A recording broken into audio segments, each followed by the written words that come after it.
আমার বিয়ে হয়েছে তখন আমার বেতন 2000 টাকা। বিশ্বাস করেছি রুজির মালিক আল্লাহ, আল্লাহর কসম করে বলছি 2000-এও আল্লাহ যতটা বরকত দিল, এখন 2 লাখেও ততটাই বরকত আছে, কোনোদিন কমি দেয়নি। কেন? ভরসা আল্লাহর প্রতি। একটা মানুষ ডাল আলু খেলে সে বাঁচবে না, মারা যাবে?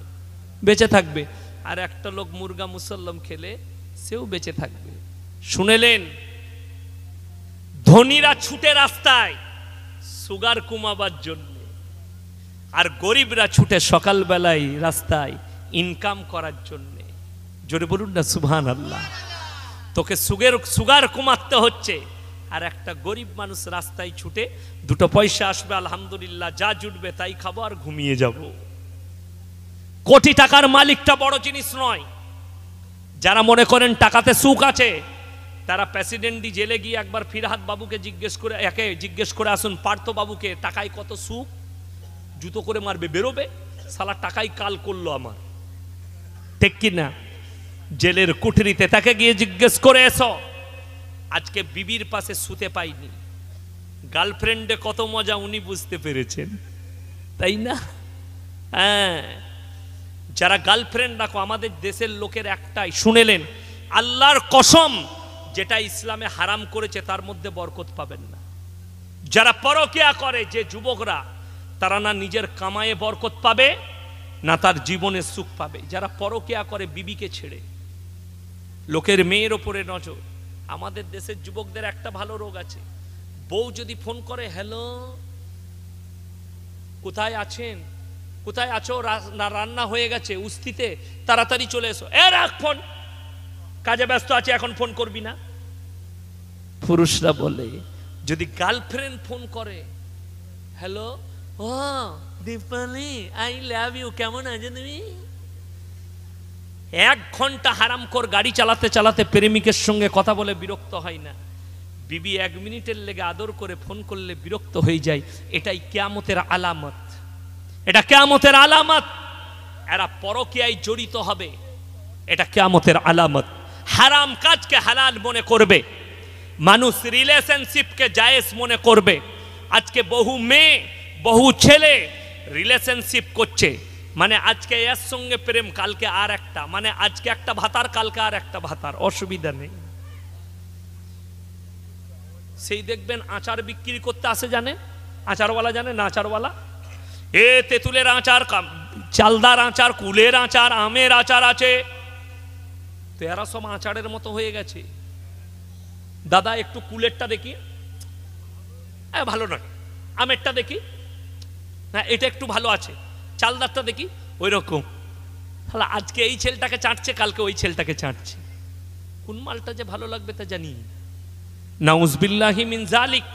আমার আল্লাহ নিষেধ করলেন, কোরআন শুনেলেন, মুমিনদের আখলাক আল্লাহ যেখানে বর্ণনা করেছেন, মুমিন কারা কি বুঝলেন, তাদের বর্ণনা করতে গিয়ে তাদের আখলাক বয়ান করেছেন আমার আল্লাহ। হে আমার নবী, বলো তাদের মারাত্মক আখলাকের দিকটা। কাদ আফলাহাল মুমিনুনা আল্লাযীনা হুম ফি সলাতিহিম খাশিউন ওয়াল্লাযীনা হুম আনিল লাগবি মুরিদুন ওয়াল্লাযীনা হুম লিযাকাতি ফাইলুন। তার পরেরটা হচ্ছে ওয়াল্লাযীনা হুম লিফুরুজিহিম হাফিজুন, তারা যেন নিজেদের লজ্জা স্থানে রক্ষণাবেক্ষণা করে, যারা মুমিন হবে। ইল্লা আলা আজওয়াজিহিম আও মা মালাকাত আইমানুহুম ফাইন্নাহুম গায়রু মালুমিন ফামান ইবতাগা ওয়ারা যালিকা ফাউলাইকা হুমুল আদুন। তোমরা তোমাদের স্ত্রীর সঙ্গে ভালো ব্যবহার করো, স্ত্রী ছাড়া যদি তোমরা অপরের সঙ্গে পরকিয়া করো, সম্পর্ক রাখো, তোমরা হবে আমার আল্লাহর কাছে সীমা লঙ্ঘনকারী। আল্লাহ বললেন তাদেরকে আমি জাহান্নামে নিক্ষেপ করব, যারা সীমা লঙ্ঘনকারী করে নিজের বিবি ছাড়া অপরের সঙ্গে রিলেশনশিপ করবে, সম্পর্ক রাখবে। আমার ভাই শুনেলেন, লোকের বউ নিজের বিবির সাথে সারা রাত গল্প করবেন, কেউ সমালোচনা করবে না, করবে না। কিন্তু যদি উস্তি বাজারে কিংবা ডায়মন্ড হারবারে লোকের বউয়ের সাথে গল্প করেন, ভেতরটা খালি হাওড়া শিয়ালদা হবে, কেউ দেখলে নিকিবে, কেউ দেখছে নিকিবে, একবার ওইদিকে তাকাবে, একবার এইদিকে, আর একটা করে কথা বলবে। তোমার ভয়, বড় কষ্ট লাগে আমার ভাই। না, আজকে বড় কষ্ট এই যে আপনার মালে কেন বরকত হয় না, ব্যবসায় কেন বরকত হয় না, এক নম্বর বিসমিল্লাহর ইস্তেমাল নেই আর নবীজির সুন্নত নেই। আমার নবীজি সাল্লাল্লাহু আলাইহি সাল্লাম যখন ব্যবসার জন্য বের হতেন, সফরে বের হতেন, তাতে যুদ্ধের ময়দানে হোক, তাতে সাহাবীদিকে দাওয়াত দিবার হোক, তাতে নবীজি যে কোনো কাজে বের হতেন, বিবিদের কপালে চুম্বন দিয়ে বের হতেন। আর আমাদের দেশের ছেলেরা সকালবেলায় বাড়ি থেকে বের হচ্ছে, এই আজকে আলু পোস্ত করবি, আসছি আমি, আজকে মাছ রাঁধবি, অর্ডার দিয়ে চলে গেল, বিবির সঙ্গে মহাব্বত নেই। আরে কপালে চুম্বন দাও।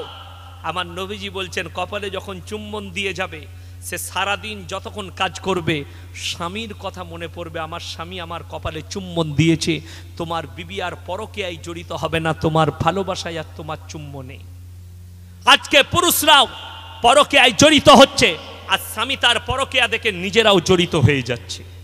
ওই মেয়েরাও জাহান্নামী যারা স্বামী ছাড়া অপরের সঙ্গে পরকীয়া করে, ওই মেয়েরা, ওই পুরুষরাও জাহান্নামী স্ত্রী ছাড়া যারা অপরের সঙ্গে পরকীয়া করে। নিজেদিকে বাঁচান, কমকে বাঁচান। আর আমি প্রত্যেকটা ভাইকে বলে যাব, নিজেদের স্ত্রী দিকে পর্দায় রাখুন।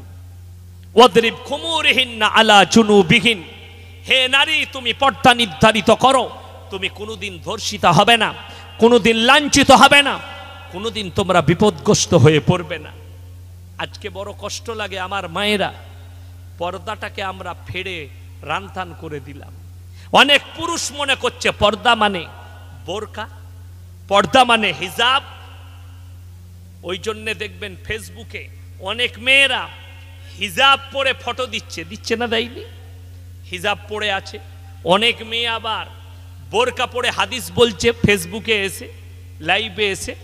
এই মেয়েগুলো হচ্ছে জাহান্নামের খোরাক। এদিকে পর্দা নসিবা মনে করবেন না, নাজায়েজ কাজ। সব থেকে পশ্চিম বাংলার জলসার স্টেজে হারাম কাজ চলে 24 পরগনায় আর হাওড়া হুগলিতে। সেটা কি জানেন? বড় বড় যুবতী মেয়েরা, বয়স্ক মেয়েরা, বালিগা মেয়েরা স্টেজে এসে গজল পাঠ করে, আর পুরুষরা শুনে। ঠিক কি না? কথা বলে। কোনো মুফতির কাছে ফতোয়া নেন এটা জায়েজ কি না? নাবালিগা হলে অসুবিধা নাই। কি বললাম? নাবালিগা মানে হচ্ছে মাসুম, নাবালক মানে হচ্ছে মাসুম। নাবালিগা হলে জায়েজ আছে, 10 বছরের নিচের বাচ্চা হলে জায়েজ আছে। কিন্তু যখনই সে বালিগা হবে, বালিগা মানে 12 বছর। কত বললাম? 12 বছর, 18 নয়। 18টা সরকারের নিয়ম। সরকার বলেছে জিনা করার লাইন দিলাম, 18 করেছি, তার মধ্যেখানে জটা ছেলে নামাবি নামা। কথা বুঝতে পারেননি? আমাদের দেশের অনেক বাবারা উপযুক্ত বয়সে মেয়ের বিয়ে দেয় না। আমার মেয়ে কলেজে পড়ছে, কি হয়েছে? তোমার মেয়ের বিয়ে দিয়ে দাও। বিবাহ হচ্ছে অর্ধেক ঈমান। বিবাহ কি বললাম? অর্ধেক ঈমান। যখনই বিয়ে হয়ে যাবে, শুনেলেন কতগুলো পাপ থেকে বাঁচবে। চোখের জিনা থেকে বেঁচে যাবে, অন্তরের নফসের পাপ থেকে, জিনা থেকে বাঁচবে, হাতের জিনা থেকে বাঁচবে, কানের জিনা থেকে বাঁচবে, জুবানের জিনা থেকে বেঁচে যাবে, এতগুলো পাপ থেকে বাঁচবে। আমার ভাই, ওই জন্য সকলকে বলবো, আপনারা নিয়ত করেলেন আজ থেকে আমরা আমাদের মা বোনকে পর্দার মধ্যে নিয়ে আসবো। জোরে বলুন ইনশাআল্লাহ। পর্দা মানে হচ্ছে বাড়ির 4 দেওয়ালি। ইসলামে মেয়েদের গলার আওয়াজটাও, বালিগ মেয়ের গলার আওয়াজটাও পর্দা করতে বলেছে। গলার আওয়াজ। আমি কেন বুক ফুলিয়ে বলছি শুনেলেন? আমার ঠিকানা চাইবেন দিয়ে দেবো। আমার বাজারে আপনারা বুঝতেই পাচ্ছেন। ফেসবুকে আপনারা আমাকে এমনি দেখেননি, আমাকে সবাই ফেসবুক আর ইউটিউবে দেখেছেন। ঠিক কি না? এ কথা বলতে পারছি না? আপনারা আমাকে কোথায় দেখেছেন? ডাইরেক্ট দেখেছেন কোথাও? আমাকে ইউটিউবে ফেসবুকে সবাই চিনেছে, তবেই দাওয়াত দিয়েছি, নাইলে আমাকে চিনলে কি করে? আমার এলাকার লোকও চিনে। জান, আমার বাজারের নাম গলসি। একবারই দিল্লি রোডের ওপরে পড়বে। কোনা এক্সপ্রেস থেকে চাপবেন, একবারই দিল্লি রোড, ডানকুনি পার হয়ে পাক্কা 130 কিলোমিটার যাবেন, আর আমার বাজার পড়বে গলসি বাজার।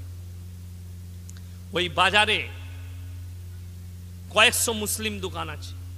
একটা দোকানই যদি বলতে পারে ইয়াসিন সাহেবের স্ত্রী একটা রুমাল কিনেছে, রুমাল, দোকানে বসে তার জুতোর মালা পরবে। আমার স্ত্রী বিয়ে ঘরেও খেতে যায় না, নিজের আত্মীয়র বিয়েতেও আমি পাঠাই না। আমাকে যে দাওয়াত দিতে আসে আমি বলি আমি যাব, হক আদায় করে আসব। আমি ওই বইটা পড়িনি, আমার স্ত্রী যাবে।